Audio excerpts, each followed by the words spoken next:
પ્રસ્તુત છે 3 એપ્રિલનું 2026નું current affairs, જે વિપુલ સર દ્વારા તૈયાર કરવામાં આવ્યું છે. તો ચાલો આજે આપણે સ્પર્ધાત્મક પરીક્ષાઓ માટેના કેટલાક સૌથી મહત્વપૂર્ણ પ્રશ્નો પર એક નજર નાખીએ અને જોઈએ કે આપણી તૈયારી કેવી ચાલી રહી છે. આજે આપણે શું શું જોવાના છીએ એની વાત કરી લઈએ.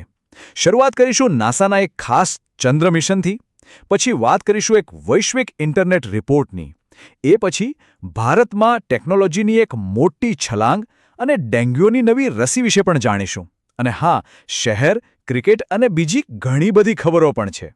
અને છેલ્લે એક ફટાફટ રિવિઝન તો ખરું જ. તો ચાલો સૌથી પહેલા ઉડાન ભરીએ સીધા અવકાશમાં. આપણો પહેલો સવાલ નાસાના ચંદ્ર પર પાછા ફરવાના મિશન વિશે છે. પ્રશ્ન નંબર 1. તાજેતરમાં નાસાએ 50 કરતાં પણ વધુ વર્ષો પછી ચંદ્રની નજીક કયું પ્રથમ માનવયુક્ત મિશન મોકલ્યું છે? વિકલ્પો છે: એ આર્ટિમિસ 1, બી આર્ટિમિસ 2, સી એપોલો 15 અને ડી ગગનયાન. અને સાચો જવાબ છે બી આર્ટિમિસ 2. આ કોઈ નાની સૂની વાત નથી હો. વિચારો, અડધી સદી પછી 50 વર્ષ પછી માણસ ફરી ચંદ્ર તરફ જઈ રહ્યો છે. આ મિશન ખરેખર ઐતિહાસિક છે. અને એમાં પણ સૌથી ખાસ વાત એ છે કે આ મિશનમાં ક્રિસ્ટીના કોચ પણ સામેલ છે, જે ચંદ્ર મિશન પર જનાઈ પહેલી મહિલા બનશે. આ મિશન ભવિષ્યમાં ચંદ્ર પર ફરીથી માણસને ઉતારવા માટેનો રસ્તો તૈયાર કરી રહ્યો છે. સારું, તો સ્પેસમાંથી પાછા આવીએ ધરતી પર. હવે વાત કરીએ એવી ટેકનોલોજીની જે આપણા બધાના જીવનનો એક ભાગ છે, ઇન્ટરનેટ. પણ શું બધાને એનો લાભ સરખો મળે છે? ચાલો જોઈએ. પ્રશ્ન નંબર 2.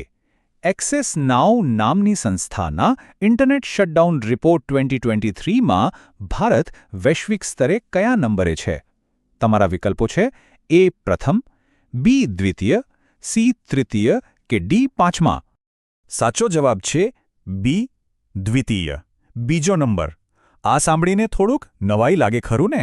ચાલો આ રેન્કિંગ પાછળના કારણોને ઊંડાણપૂર્વક સમજીએ. તો આ રિપોર્ટમાં કયા દેશની શું સ્થિતિ છે? આંકડા શું કહે છે? આ રિપોર્ટના આંકડા ખરેખર ચોંકાવનારા છે. લિસ્ટમાં ટોપ પર છે મ્યાનમાર, જ્યાં એક જ વર્ષમાં 95 વખત ઇન્ટરનેટ બંધ કરવામાં આવ્યું. અને ભારત 65 શટડાઉન સાથે બીજા નંબરે છે. આ આંકડો ઘણો મોટો છે. ત્રીજા સ્થાને પાકિસ્તાન છે. જુઓ, આ ખાલી ઇન્ટરનેટ બંધ થવાની વાત નથી. એનાથી આપણા બંધારણીય અધિકારો પર સીધી અસર થાય છે. આપણી વાણી સ્વાતંત્ર્યનો અધિકાર એટલે કે અનુચ્છેદ 19 અને સન્માનભેર જીવવાનો અધિકાર એટલે કે અનુચ્છેદ 21 આ બંને પ્રભાવિત થાય છે. એટલું જ નહીં, ઓનલાઈન વેપાર અટકી જાય છે, સરકારી યોજનાઓ લોકો સુધી પહોંચતી નથી અને દેશના અર્થતંત્રને મોટું નુકસાન થાય છે.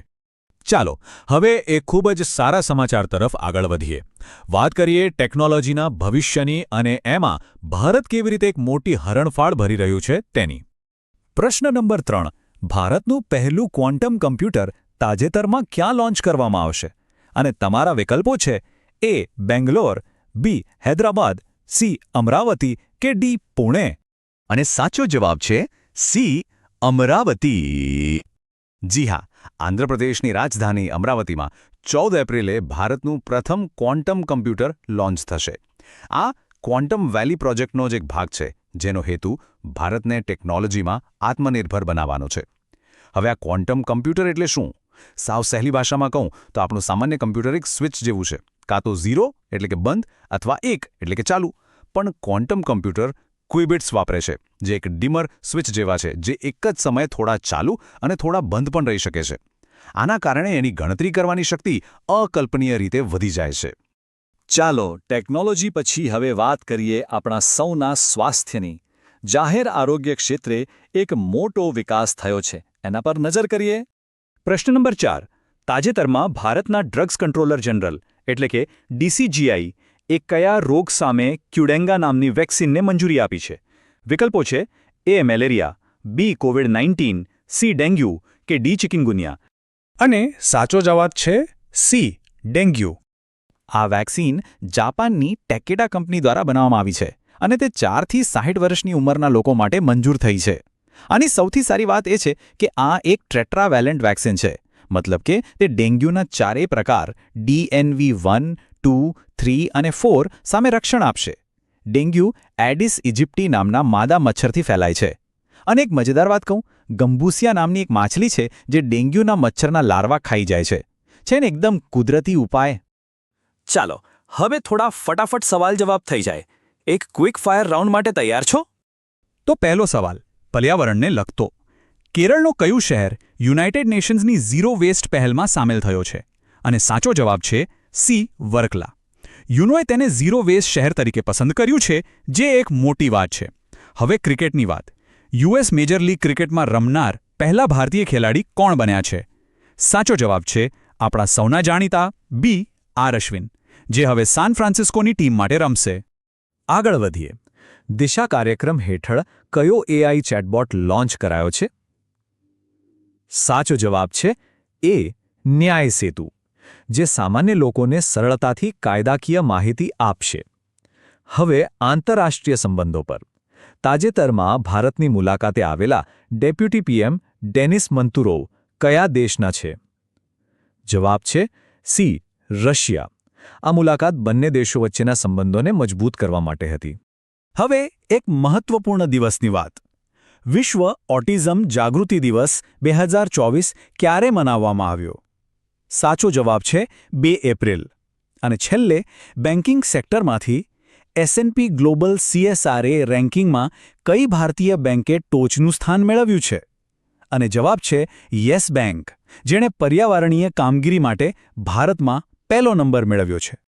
વાહ, આજે તો ઘણી બધી માહિતી મળી ગઈ. ચાલો તો એકદમ ઝડપથી આજના મુખ્ય મુદ્દાઓ પર ફરીથી એક નજર કરી લઈએ. તો શું યાદ રાખવાનું છે?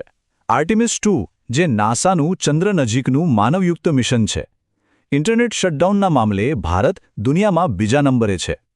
ભારતનું પહેલું ક્વોન્ટમ કમ્પ્યુટર અમરાવતીમાં સ્થપાશે. ક્યુડેંગા ડેન્ગ્યુની નવી વેક્સિન છે. અને કેરળનું વર્કલા શહેર હવે ઝીરો વેસ્ટ શહેર તરીકે ઓળખાશે.